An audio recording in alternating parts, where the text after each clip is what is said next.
शोभा को काफ़ी चिंता हो रही थी क्योंकि उसका पति 10 बजे आने की कहकर अभी तक नहीं आया था। उसका पति नरेश ट्रक चलाता था। शोभा को अच्छी तरह पता था कि नरेश रात के समय शराब पीकर ट्रक चलाता है, इसलिए उसकी चिंता जायज़ थी। आशंकाओं के बादल उसके मन में घिरने लगे थे। ऊपर से मुन्ने का लगातार रोना भी उसे और ज़्यादा परेशान कर रहा था। शोभा के पिता ने जब नरेश के हाथों में उसका हाथ दिया था, तब नरेश इसी घर में अकेला रहता था और किराए की जीप चलाता था।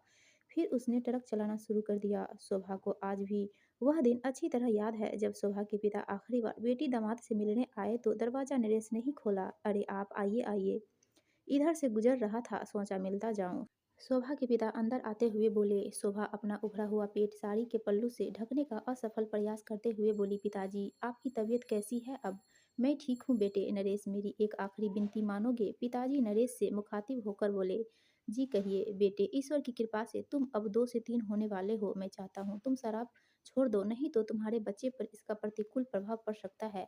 जी मैं कोशिश करूँगा। दृढ़ निश्चय करोगे तो कोशिश सफल ज़रूर होंगे। अच्छा, मैं अब चलता हूँ। पिताजी खाट से उतरते हुए बोले। मैं वचन देता हूँ कि अपने बच्चे को अच्छे संस्कार देने के लिए शराब को अब कभी हाथ नहीं लगाऊंगा। नरेश पिताजी के साथ बाहर आते हुए बोला। दरवाजे की कुंडी जोर से बजी। शोभा की त्राणता भंग हुई और वह अतीत से बाहर आई। मुन्ना अभी भी रो रहा था। शोभा ने दरवाजा खोला। दरवाजे पर एक पुलिस कांस्टेबल को देख वह घबरा गई। हिम्मत करके पूछा, क्या है भाई? ट्रक चालक नरेश का घर यही है क्या? कांस्टेबल ने पूछा। जी यही है, मैं उनकी पत्नी हूँ। शोभा घबराए स्वर में बोली, आपके पति का ट्रक नदी में गिर गया जब वो पुल पार कर रहे थे। अधिक नशे के कारण ट्रक से कंट्रोल खो बैठे। उनकी लाश थाने में रखी है, सुबह आकर ले जाना। कांस्टेबल इतना कहकर चला गया। हे भगवान! शोभा जमीन पर पछाड़ खाने लगी। हाथों की चूड़ियां स्वतः ही गोल दायरे का रूप छोड़ने लगी। इसके बाद तो शोभा की जिंदगी का दिनचर्या ही बदल गई। दिन भर बड़े लोगों के घर में चौका बर्तन करना और रात को 4-4 घंटे सिलाई करना। जब शोभा दूसरों के घर चौका बर्तन करने जाती,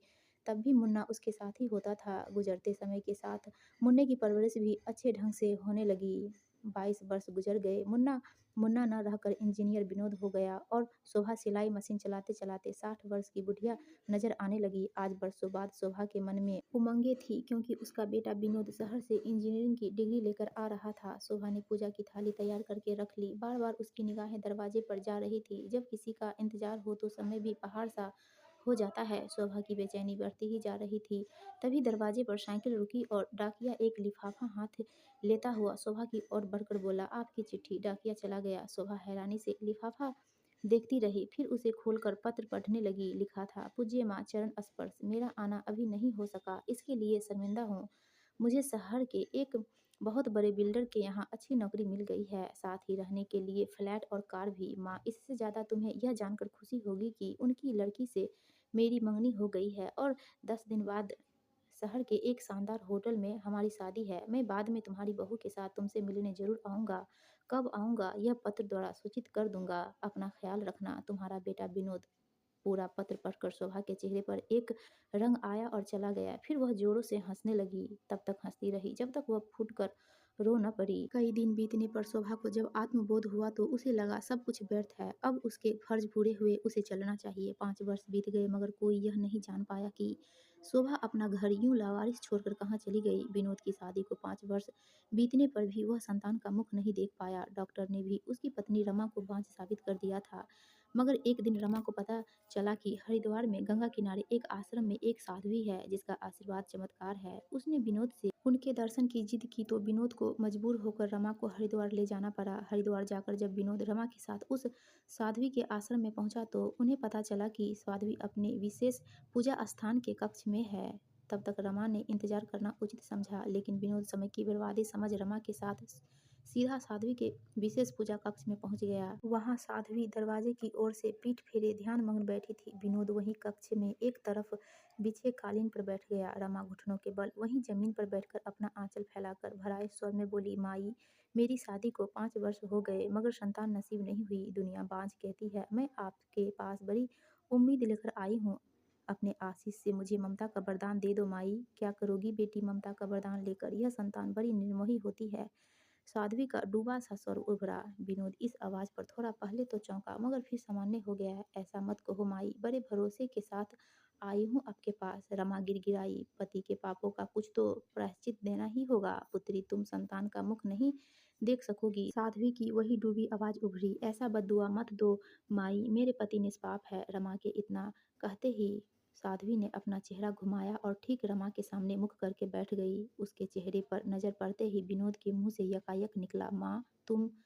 माँ, यह क्या कह रहे हैं आप तो कहते थे कि आप अनाथ हैं। आपके माता पिता एक दुर्घटना का शिकार हो गए। आपने मुझसे ऐसा क्यों कहा? रमा ने विनोद से कहा तो उसकी नज़रें झुकती चली गई। शोभा फीकी मुस्कान के साथ बोली, तुम माँ को भले ही चेहरे से पहचानो, मगर माँ अपने बच्चों को आहट से पहचानती है। मैंने तुम्हें शहर में रहकर अच्छी से अच्छी शिक्षा पाने का अवसर दिया, मगर अफसोस तुम संस्कार याद नहीं रख सके। मैंने तुम्हारी 2 माह की उम्र से ही तुम्हें अकेले पाला और पिता की कमी महसूस न होने दी। अपने सारे फर्ज पूरे किए, मगर तुम अपने फर्ज भूल गए। मैं यह सोचकर गर्व करती थी कि आपने अपनी अकेले की मेहनत से अपनी मंजिल पाई, मगर आज मुझे आपकी पत्नी होने पर शर्म महसूस हो रही है। रमा सिसक कर बोली, अब हमारे सत्संग का समय हो रहा है, तुम दोनों जा सकते हो। शोभा खड़ी होते हुए बोली, माँ मुझे बांझ होने के बद्दुआ से तो मुक्ति देती जाओ। रमा शोभा के पैर पकड़ते हुए बोली, पुत्री, मैं खुद नहीं जानती मेरे मुंह से यह वचन कैसे और क्यों निकले, मगर शायद यही